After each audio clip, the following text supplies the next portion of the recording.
नमस्कार, मैं Meena Duchania, assistant professor SPC government college Ajmer. BSc part second, paper third, physical chemistry के chapter phase equilibrium की हम लोग स्टडी कर रहे थे। उसके कंटिन्यूस में हमने स्टडी करेंगे limitation of face rule. Previous class में हमने degree of freedom, component, face क्या होते हैं और इन्हें किस तरह से हम लोग निकालते हैं, इसकी स्टडी की थी। आज हम इनकी जो सीमाएं हैं, क्या क्या इनकी फेस की सीमाएं हैं। सबसे पहले जो इसकी लिमिटेशन वो है प्रावस्था नियम केवल ताप, दाब, संगठन अर्थात 3 चरों पर ही लागू होता है, जबकि चुंबकीय, विद्युत एवं विकर्णशील प्रभाव जैसे चरों पर विचार नहीं किया गया। सबसे पहली इसकी लिमिटेशन यही थी कि इस 3 वेरिएबल पे ही इस पे कॉन्सेंट्रेट किया गया और जो दूसरे वेरिएबल हैं उन पे कोई स्टडी नहीं की गई। सेकंड जो लिमिटेशन है इनकी वो है प्रावस्था नियम में गुरुत्वाकर्षण बल पर भी विचार नहीं किया गया। नेक्स्ट लिमिटेशंस, कोई प्रावस्था ठोस अथवा द्रव इतनी सूक्ष्म विभाजित नहीं होना चाहिए कि वह पृष्ठ तनाव तथा वाष्प दाब से प्रभावित हो जाए। फोर्थ लिमिटेशन, कुछ विशेष अवस्थाओं में प्रावस्था नियमों पर कुछ अतिरिक्त रिस्ट्रिक्शन लगाना पड़ता है। ऐसी अवस्था में रिस्ट्रिक्टेड फेस रूल का उपयोग करते हैं। ये तो हो गई इसकी लिमिटेशंस कि क्या प्रावस्था जो नियम है हमारा उसकी सीमाएं रही हैं। अतः प्रत्येक घटक जिनकी प्रावस्थाएं साम्य में हो, उपरोक्त 2 समीकरण ज्ञात होते हैं।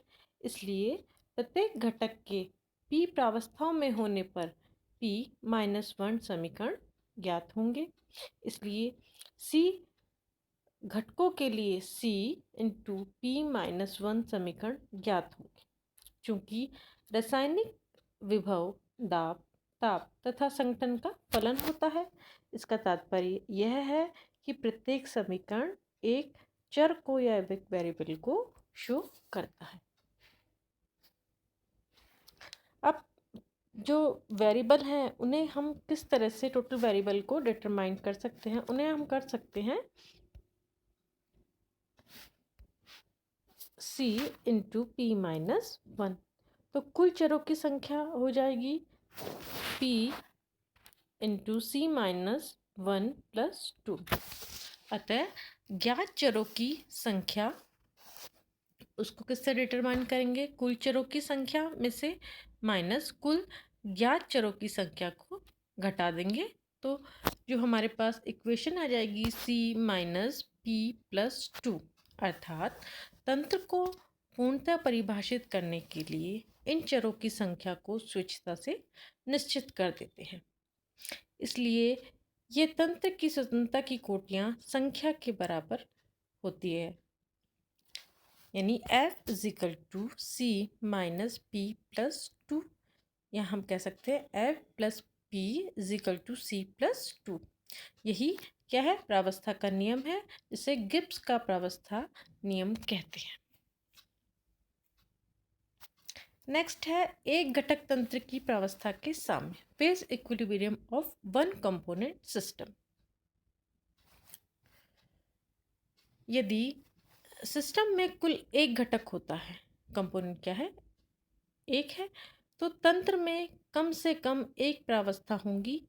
अतः इसकी स्वतंत्रता की कोटि का मान क्या होगा, 2 होगा। कब होगा, जब कंपोनेंट क्या होगा, एक होगा, और फेस क्या होगा, फेस भी एक होगा। तो जो डिग्री ऑफ फ्रीडम है वो होगा हमारे पास 2।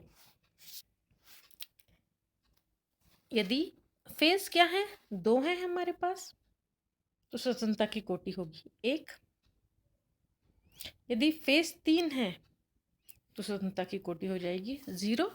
कंपोनेंट तो एक रहा, लेकिन हमने यहाँ फेस चेंज कर लिया और डिग्री ऑफ फ्रीडम फॉर्मूले में रख के निकाला, तो हम डिग्री ऑफ फ्रीडम निकाल लेंगे। अर्थात तंत्र नॉन वेरिएंट अचर रह जाएगा, क्योंकि किसी निश्चित ताप व दाब पर ही किसी घटक की तीनों प्रावस्थाएं साम्य में रह सकती हैं। अब बात करते हैं advantage of face rule. Face rule के क्या लाभ है? सबसे पहला जो फेस रूल का जो एडवांटेज है वो है फिजिकल तथा केमिकल दोनों प्रकार की जो हेट्रोजीनियस इक्विलिब्रियम का अध्ययन इस रूल्स के द्वारा किया जा सकता है। सेकंड जो इसका एडवांटेज है वो है कि पदार्थ की मात्रा और पदार्थ की नेचर तथा अभिक्रिया का प्रावस्था नियम से कोई संबंध नहीं, मात्र प्रावस्था संख्यकता उनका संगठन ही तंत्र के अध्ययन के लिए पर्याप्त होता है। ये थे advantage of face rule. Thank you.